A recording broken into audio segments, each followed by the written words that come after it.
This video is going to continue our conversation from yesterday about variables on both sides equations, and we're going to be distributing and combining like terms. Let's go ahead and get started.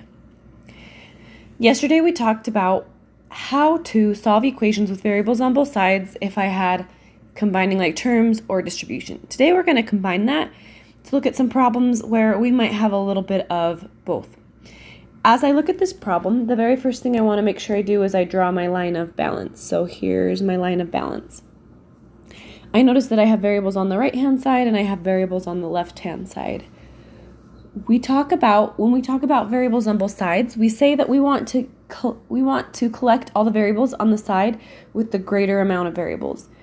Now, in order to do that, I need both sides to be simplified. So step number 1, simplify. I want to make sure that each side only has one variable and one constant. So let's go ahead and get started. The first step is to simplify. So let's go ahead and focus on the left side first. I want to make sure I only have one variable and one constant on that side. So as I look, I'm going to kind of break apart my terms. And I'm going to ask myself, are there any like terms? And yes, there are. There is 2 and negative 10. So 2 plus negative 10. Now, you might be saying, well, why don't I do the opposite? Remember, when they're on the same side, I just combine.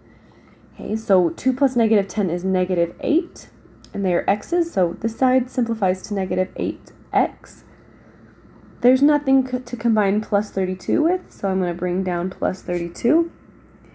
Equals, and on the other side, how do I go about simplifying that? Well, I've got parentheses, so distribution, and I get negative 4 times 2 is negative 8, and negative 4 times 4 is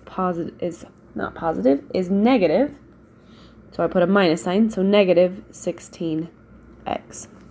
Now as I look at both sides, trying to decide which side is my number side and which side is my variable side, I see that negative 8 is larger than negative 16, so I'm going to make that my variable side and this my number side. Now remember, if you flip-flop and you do the opposite, this being the number side and the right side being the variable side, it will give me the same answer. But let's go ahead and continue. If this left side is my variable side, what do I need to get rid of? I need to get rid of the 32. So I'm going to minus 32 from the left, because it's addition, and I'm going to do the same from the right-hand side. Which one should I subtract it from? Remember, 32 does not have a variable, so I'm going to subtract 32 underneath the term that doesn't have a variable. I'm going to simplify. So on the left-hand side, the 32 and minus 32 zero out, and I'm left with negative 8x is equal to 8 minus 32. Negative 8, pardon me. Negative 8 minus 32 is negative 40 minus 16x. Now as I continue to simplify, my left side is how I want it. It's my variable side, but my right side, which is supposed to be my number side, is not. How do I get rid of the negative 16x? Well, I do the opposite. The opposite of subtraction is addition, so plus 16x. I'm going to do that on both sides of my equal sign, plus 16x. Negative 8 plus 16 is 8. So I am left with, and I ran out of room, so I'm going to bring it over here. I am left with, if here's my boundary line, I'm left with 8x on the left, and the x is 0 out on the right, and I'm left with negative 40. To finish up this problem, hey, remember that this means 8 times x. So to undo that, I'm going to divide. I'm going to divide both sides by 8, and I am left with x is equal to negative 5. So I'm going to distribute. Negative 2 times 20 is negative 40. Negative 2 times negative n is negative times the negative is a positive 2n, equals Okay, now is there any simplifying I can do on this side over here? Well, I have more than one n, so yes, I can. I'm going to separate out my terms, and I'm going to combine my like terms. So I'm going to add together 4 and a negative 8. If I type that in my calculator, I'm going to get negative 4n. There's no like term for the negative 64, so I bring down that term. I draw my line.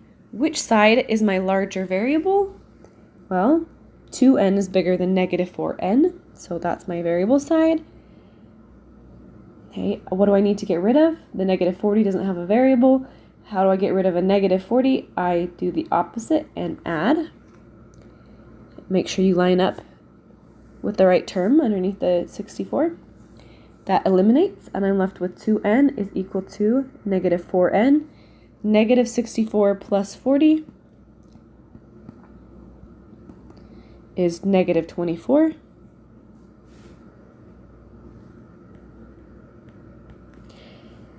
Okay, remember this is my variable side, this is my number side, so I'm good with the negative 24, but the negative 4n has to go. So I'm going to do the opposite, plus 4n to both sides, and I'm left with 6n equals negative 24. Remember, this is multiplication, so I divide to undo that multiplication, and I am left with n is equal to, what is negative 24 divided by 6? That is negative 4. All right, your turn. Try this one out on your own. Pause the video, and when you're ready to check your answer, go ahead and press play. All right, let's go ahead and get started.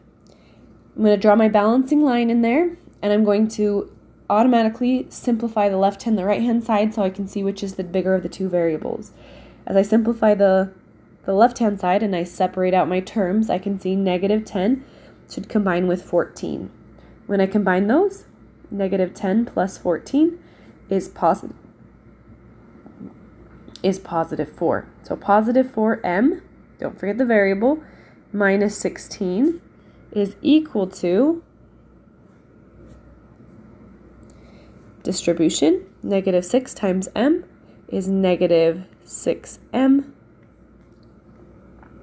Negative 6 times negative 4 is positive 24. Continuing, which side is my variable side? I would make this my variable side, this my number side. Get rid of anything without a variable, so to get rid of negative 16, I'm going to add 16. And I'm left with 4m, that zeroes out, equals negative 6m, because I didn't combine anything with it, and 24 plus 16 is 40. Plus 40, because it's a positive 40. Going to continue. The right side is my number side, so get rid of negative 6 by adding 6m. I'm going to add 6m to the left-hand side as well. 4 plus 6 is 10m. I'm going to bring this over here to the right side. 10m is equal to, that's gone, zeroes out, and 40. And last but not least, that's multiplication. So how do I undo that? With division. 40 divided by 10 is 4. So my final answer is m equals 4.